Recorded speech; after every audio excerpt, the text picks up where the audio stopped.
АКШтың заманауи F-35 жойғыш ұшағы қарапайым себеппен металл үйіндісіне айналуы мүмкін.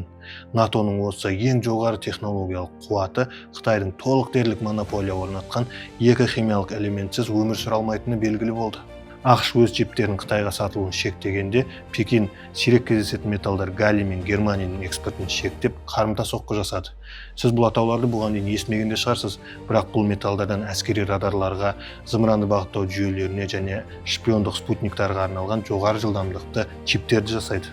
Мәселе мынада: Қытай әлемдік галлий өндірісінің 98%-ын өз бақылауына алған.